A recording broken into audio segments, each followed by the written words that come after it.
Jungle. Assalamualaikum, jumpa lagi bersama channel AATV bersamaan Bapak Ruspani yang punya channel AATV Desa Kedungdawa Blok Kawolu Singgi Kecamatan Gambus Wetan Kabupaten Indramayu Provinsi Jawa Barat.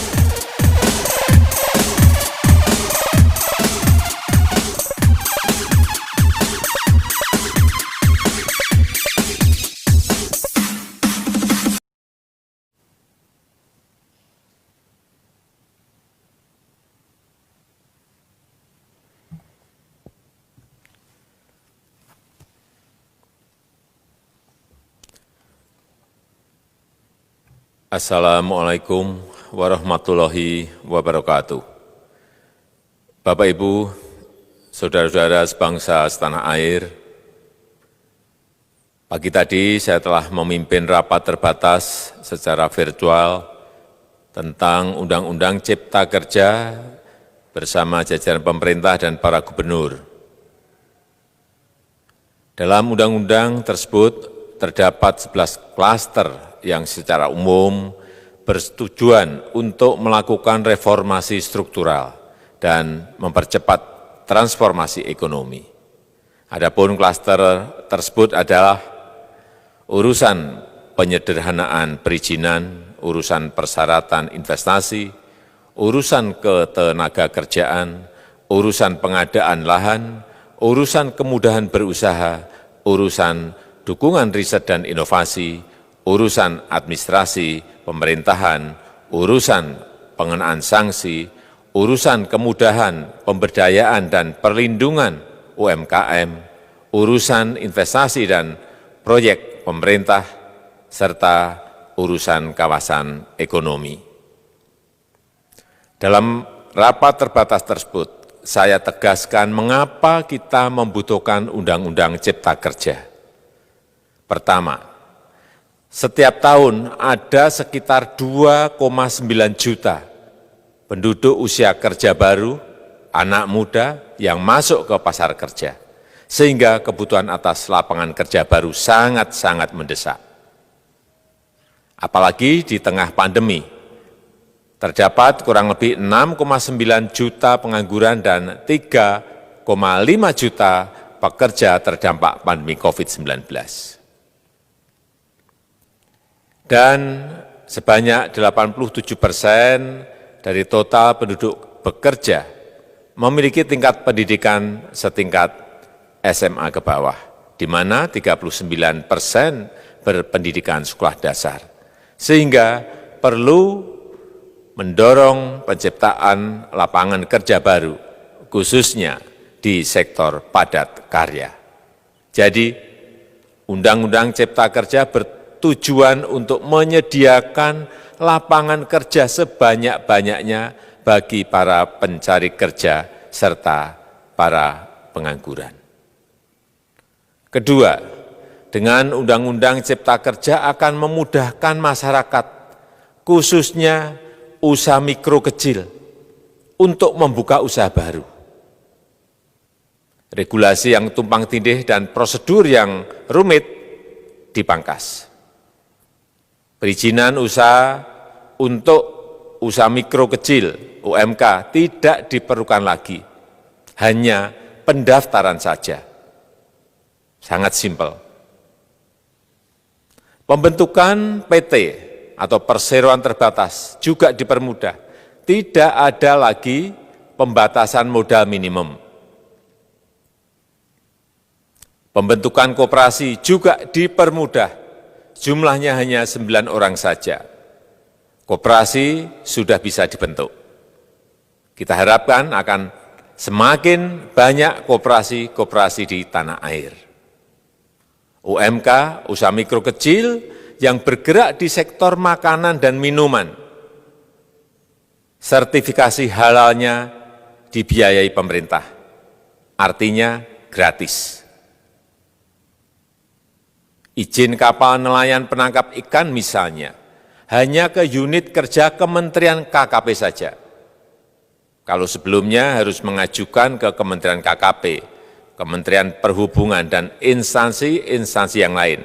Sekarang ini cukup dari unit di Kementerian KKP saja. Ketiga, Undang-Undang Cipta Kerja ini akan mendukung upaya pencegahan dan pemberantasan korupsi. Ini jelas karena dengan menyederhanakan, dengan memotong, dengan mengintegrasikan ke dalam sistem perizinan secara elektronik, maka pungutan liar, pungli dapat dihilangkan. Namun, saya melihat adanya unjuk rasa penolakan Undang-Undang Cipta Kerja yang pada dasarnya dilatar belakangi oleh disinformasi mengenai substansi dari undang-undang ini dan hoax di media sosial. Saya ambil contoh, ada informasi yang menyebut tentang penghapusan UMP, upah minimum provinsi, UMK, upah minimum kota kabupaten, UMSP, upah minimum sektoral provinsi. Hal ini tidak benar, karena faktanya upah minimum regional, UMR, tetap ada. Ada juga yang menyebutkan bahwa upah minimum dihitung per jam. Ini juga tidak benar. Tidak ada perubahan dengan sistem yang sekarang. Upah bisa dihitung berdasarkan waktu dan berdasarkan hasil. Kemudian adanya kabar yang menyebutkan bahwa semua cuti sakit, cuti kawinan, cuti khitanan, cuti baptis, cuti kematian, cuti melahirkan, dihapuskan. Dan tidak ada kompensasinya. Saya tegaskan juga ini tidak benar. Hak cuti tetap ada dan dijamin. Kemudian apakah perusahaan bisa mem-PHK kapanpun secara sepihak? Ini juga tidak benar. Yang benar, perusahaan tidak bisa me-PHK secara sepihak. Kemudian juga pertanyaan mengenai benarkah jaminan sosial dan kesejahteraan lainnya hilang. Yang benar, jaminan sosial tetap ada. Yang juga sering diberitakan tidak benar adalah mengenai dihapusnya AMDAL, analisis mengenai dampak lingkungan. Itu juga tidak benar. AMDAL tetap ada. Bagi industri besar harus studi AMDAL yang ketat. Tetapi bagi UMKM lebih ditekankan pada pendampingan dan pengawasan. Ada juga berita mengenai Undang-Undang Cipta Kerja ini mendorong komersialisasi pendidikan. Ini juga tidak benar. Karena yang diatur hanyalah pendidikan formal di kawasan ekonomi khusus, di KEK. Sedangkan perizinan pendidikan tidak diatur di dalam Undang-Undang Cipta Kerja ini. Apalagi perizinan untuk pendidikan di pondok pesantren. Itu tidak diatur sama sekali dalam Undang-Undang Cipta Kerja ini. Dan aturannya yang selama ini ada tetap berlaku. Kemudian diberitakan bahwa keberadaan bank tanah.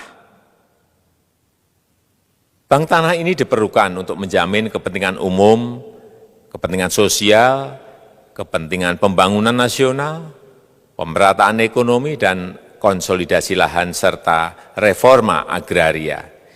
Ini sangat penting untuk menjamin akses masyarakat terhadap kepemilikan tanah, kepemilikan lahan. Dan kita selama ini tidak memiliki bank tanah.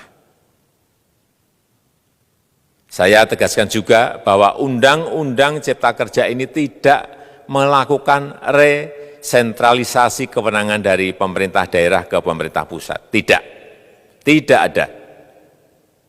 Perizinan berusaha dan pengawasannya tetap dilakukan oleh pemerintah daerah sesuai dengan NSPK, norma, standar, prosedur, dan kriteria yang ditetapkan pemerintah pusat. Ini agar dapat tercipta standar pelayanan yang baik di seluruh daerah.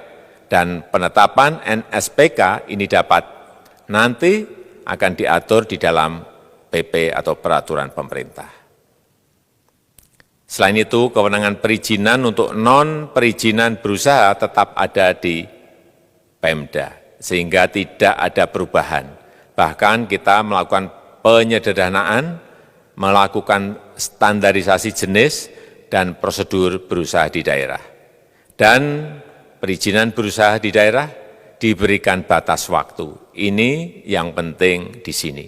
Jadi ada service level of agreement. Permohonan perizinan dianggap disetujui bila batas waktu telah terlewati.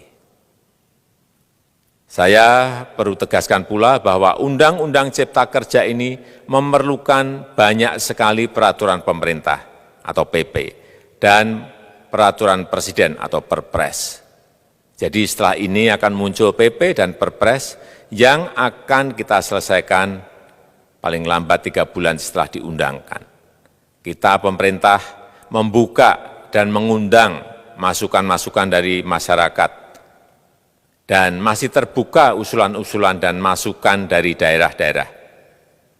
Pemerintah berkeyakinan melalui Undang-Undang Cipta Kerja ini jutaan pekerja dapat memperbaiki kehidupannya dan juga penghidupan bagi keluarga mereka.